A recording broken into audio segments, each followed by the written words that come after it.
വുളൂവെടുത്ത് ഖിബിലയിലേക്ക് തിരിഞ്ഞിരുന്ന് ഒരു പേജെങ്കിലും നമ്മൾ ഓതാൻ സമയം കണ്ടെത്തണേ.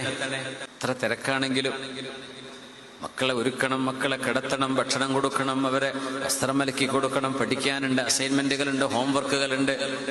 എന്റെ പൊന്നുമക്കളെ, വിദ്യാർത്ഥിനികളെ, ഈ വിശുദ്ധ ഗ്രന്ഥത്തോടുള്ള ബന്ധമെങ്ങാനും മറ്റുപോയാൽ ചാർജില്ലാത്ത ഡെഡായി കിടക്കുന്ന ബാറ്ററി കൊണ്ട് ഏത് മൊബൈൽ വർക്ക് ചെയ്യാനാണ്? മനുഷ്യന്റെ ശരീരം ഡെഡായി പോകും. മുഅ്മിനീങ്ങളെ, സത്യവിശ്വാസിനികളെ, ഇതൊരു ബാറ്ററിയാണ്, ഇതൊരു ചാർജാണ്. ആ ചാർജ് ചെയ്തില്ലെങ്കിൽ നമ്മൾ എന്തിനു കൊള്ളും? പിന്നെ ലോകത്ത് കാണുന്ന എല്ലാ തരത്തിലുമുള്ള ഭൗതികതയുടെ തേരോട്ടത്തിന്റെ ഭാഗമായി നമ്മളും ഓടാൻ തുടങ്ങും. യൂട്യൂബർമാരും ഇൻഫ്ലുവൻസേഴ്സും കാണിച്ചു കൂട്ടുന്നതൊക്കെ ശരിയാണെന്ന് പറയാൻ തുടങ്ങും. അതിന് ഓശാരം പറയാനും, ലൈക്കടിക്കാനും, അതിന് ചിരിച്ചു കൊടുക്കാനും, അത് ഫോർവേഡ് ചെയ്യാനും ഇതിനൊക്കെ പിന്നെ സമയമുള്ളൂ.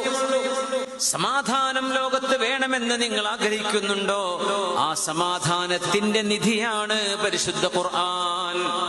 അത് ഓതാൻ അറിയാന്ന് പറഞ്ഞ എത്ര വലിയ ഭാഗ്യമാണ്, എത്ര വലിയ ഭാഗ്യമാണ്. അറബ് ഭാഷ അറിയാത്തവർക്ക് പോലും ഖുർആൻ മനഃപ്പാഠമാക്കാൻ അല്ലാഹു എളുപ്പമാക്കി കൊടുക്കുന്നില്ലേ? വലഖദ് യസ്സർനൽ ഖുർആന ലിദ്ദിക്രി ഫഹൽ മിൻ മുദ്ദക്കിർ.